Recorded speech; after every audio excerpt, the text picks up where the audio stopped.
GMO forecasts negative returns for large cap stocks for the next 7 years.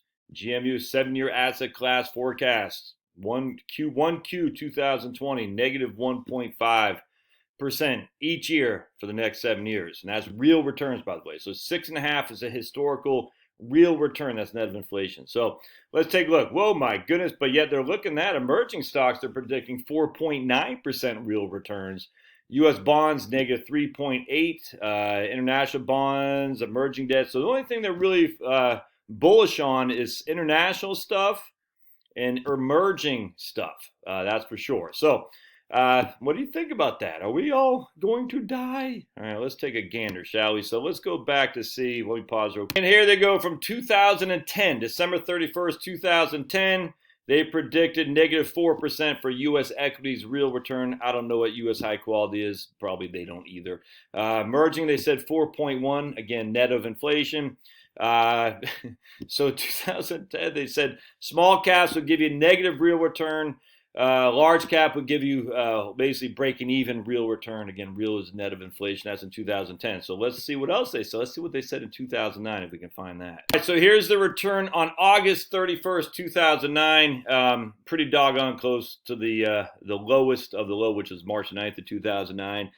They predicted U.S. equities 2.8%. 2.8. Again, whatever high quality is. They predicted international equities, what does that say, 5, 6.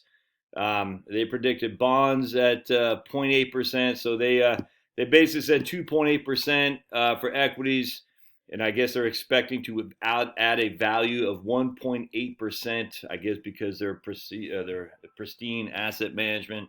That was in 2009. Let's see if we got the first quarter of 2009 too. Let's just see. Hold on just a second. Right, so here they are in 2008, predicting a negative 0.1% for stocks for the next 6 years. Frank, I don't know if that's right or not. They might be. They might have been. You see a trend here, right? Here are the managed timbers. Interesting. I think I got managed timbers in there. Why is that? That's kind of weird, huh? So let's go back. I'm using Google here, and I ought not use Google, but I am. So let's go to 2020. Let's see if they still have managed timbers on there. I bet they probably don't. Why? Let's see. Where did managed timbers go? No managed timbers. Huh? What happened with managed timbers? Why is managed timbers not in there? All right, let's hold on just a second. We're going to look at let's see, we got March of 2000. Hold on just a second. Let's go back another. All right, so I don't know who this guy is, Jonathan Ping, My Money blog, but he talks about the results of Grantham and these fools over at GMO. Let's compare the GMO 7-year return forecast reality. In this case, actual returns from January 1st, 2011 to January 1st, 2018. Below is a forecast chart. We talked about that. Let's see. We blurred out the managed timbers. Why did he blur out the managed timbers? Let's see. The blurred out asset classes are basically special investments that GMO was selling to their institutional clients that the average Jane could not have easily bought via ETF or mutual fund. Since they didn't make their position clear in the beginning, it's hard to judge the subsequent results. I want to make a point here. There's a guy, David Swenson, who ran the Yale Endowment. I don't know if he's still there or not. And back in the middle of the previous decade, he was a cat's meow. And the reason was because his Yale Endowment did significantly better than just the S&P 500. And one of the reasons was because he had all these different real assets, real managed futures, managed timber, and all this. And everybody and their mom were jumping on board, man. It was, I tell you, it was crazy. And no knows who David Swenson is anymore. Because it was just a one-trick pony. Yeah, he got lucky. He did great. And now he didn't get lucky anymore. And the investment industry is just so full of these also-rans. Like, hey, everyone else is going this way. Let me go this way. Everybody else is going that way. Let me go that way. And it just always blows up in the face of the average Jane and Joe. You don't need that crap. And I just see these guys, GMO, all these guys fall in the models that worked at one point, and everybody, all the institutional clients who manage your money are saying, hey, we want some of that because that is a proven growth strategy for the future. The day of stocks are gone. Now we need managed timbers and managed futures and this, that, and the other. Long short funds, 130, 130, what they call 130 and 30, I forgot. All the long short, all this stuff. It's all just to separate you from your money, man. Anyway, so this guy talks about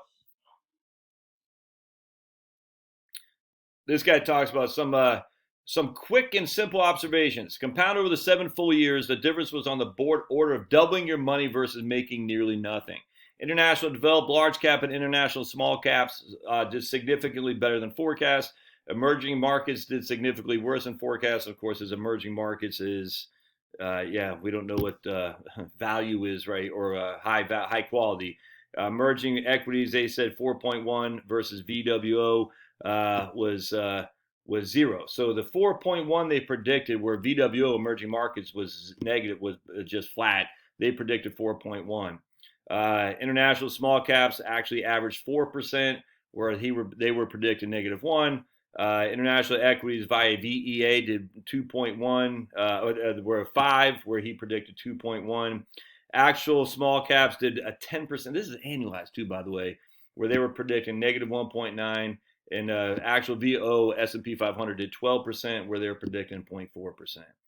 This freaking thing is just nuts, man. Of course, bonds are easy. So, but they predicted bonds. Anyone can predict bonds. That's simple.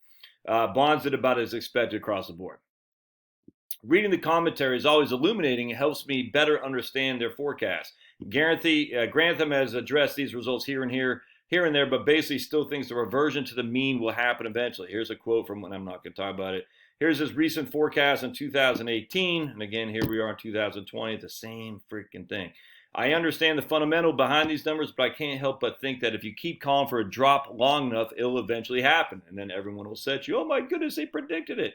There's a reason why market timing is hard and why it's called a risk premium. You never know exactly when the drops will come. All you might be able to say is that a drop is more likely now than when people were worried in 2014, 15, 16, 17. The rubber band is stretched, but it's been stretching for a while and could stretch even longer. All the while, you are missing out on some of the biggest bull markets we've ever had. Bottom line, forward-looking stock return forecasts can be off by a lot. Most of them rely on a reversion to historical average valuations, which doesn't always happen in a timely fashion.